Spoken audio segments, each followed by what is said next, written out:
321 जयंती आहे. संपूर्ण महाराष्ट्र नव्हे देशभर ही जयंती जी अतिशय उत्साहात त्या ठिकाणी सुरू आहे. आज चौंडीमध्ये मोठा कार्यक्रम शासनाच्या वतीने घेण्यात आलेला आहे.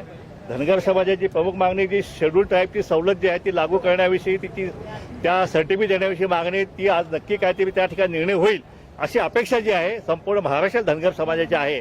आणि आज मुख्यमंत्री त्या ठिकाणी आहेत, उपमुख्यमंत्री आहेत, सगळं मंत्रिमंडळ आहे, आमदार आहेत, सगळे आहेत. आणि त्या ठिकाणी आज जर सरकारनं आज आम्हाला न्याय नाही दिला तर मग सरकारला आम्ही इशारा देत आहोत की पुढच्या वर्षभराच्या काळामध्ये आज आम्ही प्रेरणा घेऊन आम्ही आंदोलनाची भूमिका जी आहे ती आम्ही जाहीर करणार आहोत. बरोबर सरकारनं तुम्ही जो आम्हाला शब्द दिलेला आहे तो शब्द तुम्ही पाळा आणि जर नाही पाळला तर तुम्हाला घरात बसवायची तयारी जी आहे ते हा धनगर समाज केल्याशिवाय राहणार नाही. दुसरा प्रश्न ओबीसींचा आहे, जरांगींचं आंदोलन आहे. जरांगींचं आंदोलन जे आहे ते ओबीसीचं आम्हाला आरक्षण पाहिजे. अरे पण तुम्ही कुणब्यांचे बोगस दाखले करून 100-125 जागा आमच्या हडप केल्या, दिवसा ढवळ्या बोगस दाखले घेतले. आज त्या ठिकाणी जात पडताळणी समिती पुढे ते सगळे दाखले प्रलंबित आहेत आणि त्या ठिकाणी हे सगळे रद्द होणार आहेत. आणि जर रद्द कुठल्या अधिकाऱ्याने पैसे देऊन जर ते मंजूर केले तर त्याला आम्ही सोडणार नाही. आम्ही हायकोर्टामध्ये सगळे चॅलेंज करणार आहोत. याच्यात सगळ्यात जास्त नुकसान जे आहे ते धनगर समाज झालेलं आहे. कारण जिल्हा परिषद पंचायत समितीमध्ये धनगर समाजाचे कार्यकर्ते जे आहेत ते हिरिरीनं भाग घेत असतात. पण यावेळी बोगस कुटुंबाचे दाखले घेऊन काय मराठा समाजाच्या तरुणाने घुसगिरी केल्यामुळं त्यांना त्यातून वंचित राहावं लागलेलं आहे. आम्ही हा विषय सोडलेला नाही. आमचा जात न्याय जनगणनेचा प्रश्न आहे तो सुद्धा मार्गी लावला पाहिजे.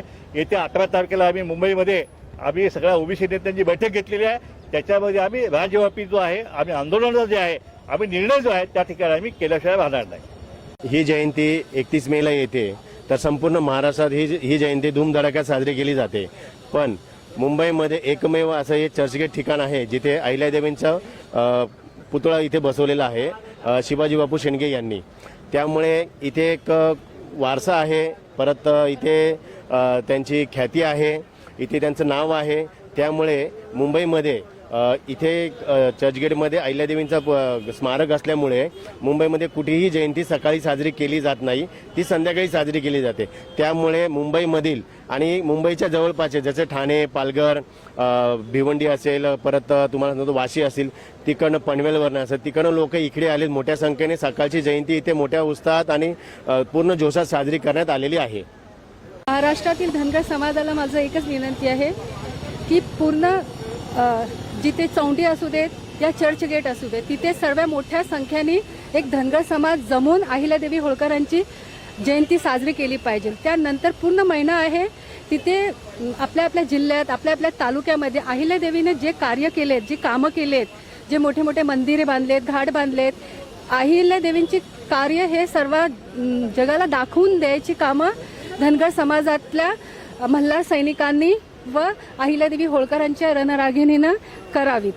ज्या काळामध्ये महिला बाहेर पडत नव्हत्या त्या काळी अहिल्यादेवी होळकराने हातात तलवार घेऊन 28 वर्ष राज्य केलं.